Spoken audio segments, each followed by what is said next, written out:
À Namdin, après la visite de 4 filleuls, nous avons eu la chance d'assister à la distribution trimestrielle des parrainages.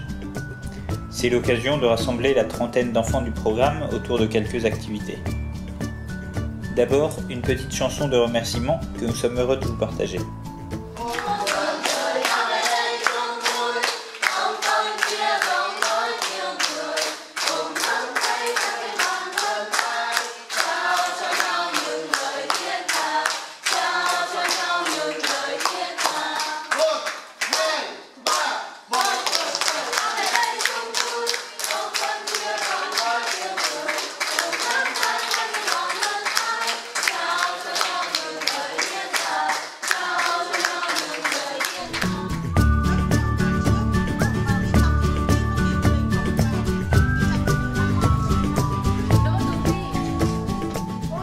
L'occasion est aussi bonne pour écrire une petite lettre au parrain, même si l'exercice n'est pas évident pour tous.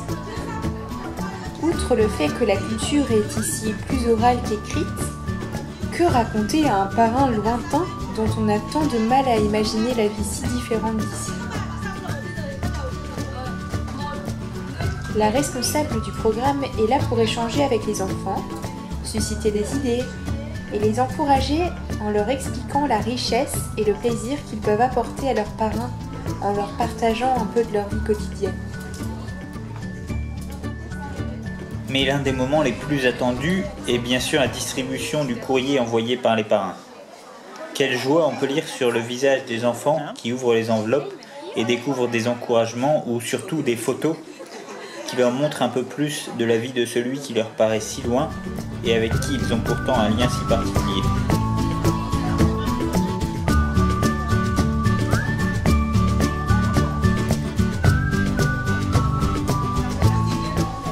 C'est la somme reçue.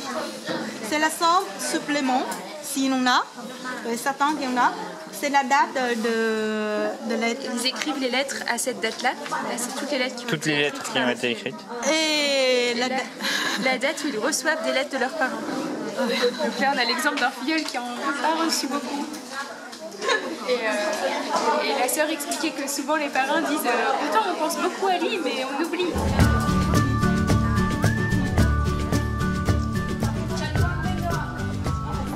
Puis vient le temps de la distribution du soutien financier. Ici, l'argent des parrainages est directement et en totalité distribué aux filleuls. Le but est de responsabiliser les filleuls et leurs familles en leur faisant confiance sur l'utilisation de l'argent. Cependant, les visites régulières des responsables de programme et les échanges entre les responsables et les professeurs permettent aussi de vérifier que l'argent est bien utilisé pour la scolarité du filleul. Il arrive que le responsable du programme recommande aux parents tel ou tel achat, comme par exemple une lampe pour avoir des conditions de travail correctes pour l'un des filleuls que nous avons vu la veille. Et donc il y a une somme différente s'ils sont en primaire ou au collège. oui. Et les étudiants, c'est aussi difficile. Et cette somme-là, vous arrivez à donner toujours la même somme, même avec le taux de change? D'accord. Les enfants ont aussi le numéro de téléphone du responsable de programme et de Xuyen, la responsable de zone.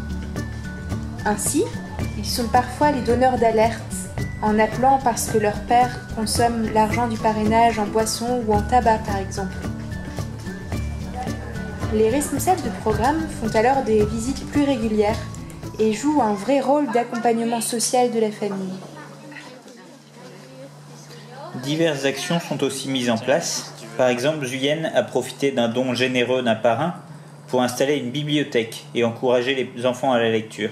Quand j'ai visité ici, je vois que les garçons qui peuvent jouer au football, les filles, rien du tout. Et finalement, je dis, c'est aussi important d'avoir une bibliothèque comme ça pour que les enfants puissent lire.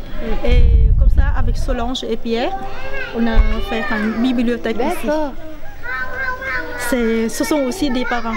C'est important aussi de donner le goût de faire de lecture aux enfants. Et on essayait ici et il me semble que ça va. Elle s'est aussi appuyée sur la présence de médecins volontaires à Hanoï pour organiser une visite médicale pour l'ensemble des filleuls, ce qui a permis de soigner quelques soucis physiques, mais aussi de repérer quelques problèmes sociaux. La matinée se termine joyeusement avec les essais de notre vélo qui intriguent et amusent toujours autant.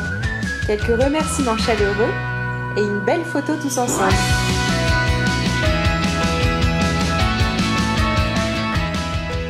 Merci une nouvelle fois à chaque parrain qui soutient un enfant et lui permet d'envisager un avenir meilleur. À bientôt!